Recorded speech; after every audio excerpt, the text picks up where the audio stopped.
జూబ్లీహిల్స్ ఉప ఎన్నికల్లో పార్టీ నేతలు అనుసరించాల్సిన వ్యూహాలపై బీఆర్ఎస్ అధినేత మాజీ ముఖ్యమంత్రి కేసీఆర్ నేతలకు మార్గనిర్దేశం చేయనున్నారు. మాగంటి గోపీనాథ్ మరణంతో ఖాళీ అయిన ఈ స్థానంలో ఆయన సతీమణి మాగంటి సునీత పార్టీ అభ్యర్థిగా పోటీ చేస్తున్న విషయం తెలిసిందే. గత కొన్ని రోజులుగా పార్టీ ఎమ్మెల్యేలు, ఎమ్మెల్సీలు, మాజీ ప్రజాప్రతినిధులు నియోజకవర్గంలో ప్రచారం నిర్వహిస్తున్నారు.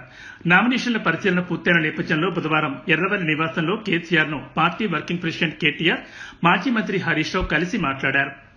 జూబ్లీహిల్స్ నియోజకవర్గంలో ప్రస్తుత రాజకీయ పరిణామాలు, కొత్తగా పార్టీలో చేరికలు, ప్రచార వ్యూహం తదితర అంశాలను ఇద్దరూ కేసీఆర్ కు వివరించారు. ఈ సందర్భంగా కేసీఆర్ ఎన్నికల గడువు దగ్గర పడుతున్నందున ప్రచారాన్ని మరింత ఉధృతం చేయాలని సూచించినట్లు సమాచారం.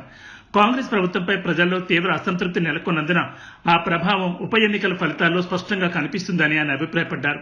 ఇకపై ప్రచారం, పోలింగ్ రోజు వ్యూహం, బూత్ మేనేజ్మెంట్ వంటి అంశాలపై ముఖ్య నేతలకు కేసీఆర్ స్వయంగా దిశానిర్దేశం చేయనున్నారు.